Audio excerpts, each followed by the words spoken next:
VEDS. Hello there, Code Monkeys. This is going to be a sort of video response to Matt Guyon's video that he posted on the 5th of September regarding both purism and punishments. By the way, I'm ecstatic that that is spreading. So first there's the subject of purism, and as a person whose main focus of expertise is comic books and the movies based on them, I deal with purists a lot. And as a fan of a lot of comic book characters myself, it's kind of hard to know where to draw the line in terms of purism. And this is my sort of general take on purism.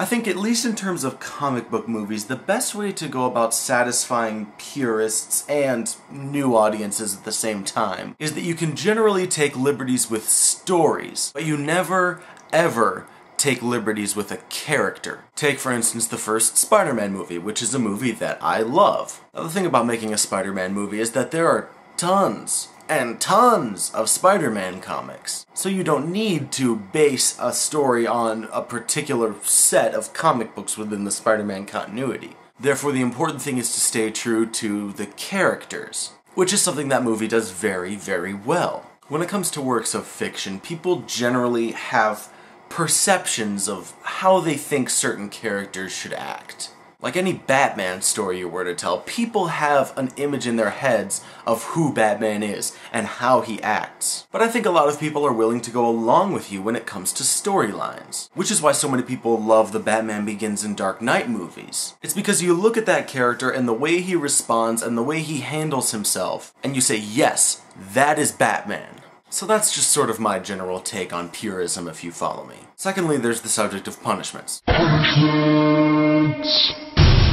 As Matt said in his video, there was one that he had suggested for me, which was to read or watch something that really, really, really pisses you off, and then do a review of it. Now, the problem with suggesting that for me is, I already do that. There are generally three kinds of reviews that I do. First, there are retrospective reviews. This is the term I use to describe things like the top 10 favorite comic book movies of all time review, or my upcoming review of the first 3 Jak and Daxter video games, or the top 10 worst superhero film and TV ideas. Those are reviews that look back on something as a whole, as a big general experience. Then there are what I call the brief reviews. Those are things like the Scott Pilgrim vs. the World review, or the Sorcerer's Apprentice review. And those are more reactionary. They don't so much deeply analyze the subject matter as they are just a recommendation. And then there are the full reviews. Those are things like the Stan Lee's Lightspeed review, or more recently the Brawny Paper Towels Lean On Me commercial review. And the thing about the full reviews is that I almost universally pick things that are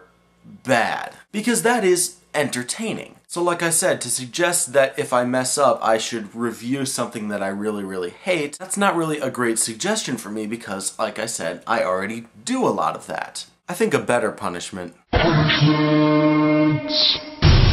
would be to read or watch something and do a review of it that I think is really, really boring. Because that is where the true challenge of entertainment lies. It's easy to praise something really good or tear down something really bad, but it is really, really hard to make boring things interesting. Therefore, I have decided that if I miss a day of VEDS, for you, I will do a full review of the Spider-Man Obama Team-Up comic. This is a comic so bad, so boring, that I do not believe that I have the ability to make it entertaining.